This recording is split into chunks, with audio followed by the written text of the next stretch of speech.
tous, pour cette vidéo on se retrouve dans l'armurerie antique du musée d'art classique de Mougins. Alors nous en tant que musiciens on va essayer de voir les rapports qui existent entre la guerre, l'armée, toute l'esthétique militaire et la musique. On se retrouve au dernier étage du musée, on est dans l'armurerie et quoi de mieux qu'une armurerie pour parler des thèmes de la guerre, de la paix, mais également des armes en général dans la musique qui sont très présentes et dans quasiment tous les genres de musique. Alors tout le monde n'utilise pas pareil en musique. Il y en a qui vont l'utiliser pour le dénoncer, il y en a qui vont l'utiliser juste pour l'image de la guerre, l'image militaire, visuellement. Et après, dans d'autres styles, on parle juste d'art, pour leur côté impressionnant, provoquant. C'est aussi un symbole de pouvoir. Un symbole de pouvoir, bien sûr. C'est vrai que tu le dis bien, selon les styles, le type d'art ne va pas être le même. Ouais. Quand tu vas dans le côté métal par exemple, ça va plus être des trucs. On voit plus de trucs antiques, on va dire. Ouais, médiéval. Beaucoup les trucs de vikings.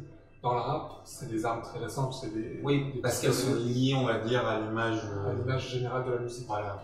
Pour certains styles de rap, l'image gangster. Oui. Et de pouvoir qu'il y a dans le rap. C'est vrai. Bon, il y a énormément de clips de rap avec des armes en fusion, des armes de guerre même des fois. C'est fait pour la provocation, c'est fait pour impressionner. C'est ça. C'est pas réel à 100%. Les armes, c'est plus un outil, c'est pas le message. Non. Alors que dans le rock, c'est plus le message là. Et moins dans le métal déjà.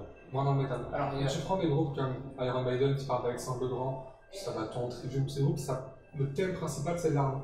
Ouais. C'est l'arme, c'est la guerre, c'est pas on a une arme donc on est fort, c'est on raconte des histoires militaires. Ouais, tout à fait. La différence est intéressante. Après, c'est vrai que dans le rap aussi, ça peut être utilisé pour dénoncer les violences dans certains quartiers. Que ça soit les violences policières ou les violences entre gangs. Je pense notamment à Kendrick Lamar, donc, rappeur de Los Angeles, qui a beaucoup dénoncé les problèmes de gangs entre les Crips et les Bloods, etc. Il avait même fait des paires de chaussures à l'époque, donc c'était des Reebok blanches. Et tu avais une qui était bleue, enfin, elle était blanche mais avec une trace bleue et l'autre avec une trace rouge. Pour un peu allier les deux gangs en gros une couleur. Les Bloods c'est les rouges, les Crips c'est les bleus. Il y avait ce côté pour les rassembler, tu portes une paire avec les deux couleurs. Et une couleur sur chaque paire. Ça, je crois que c'était en 2015-2016 qu'il avait fait ça. C'est très intéressant. Et ça allait avec certains de ses morceaux, etc.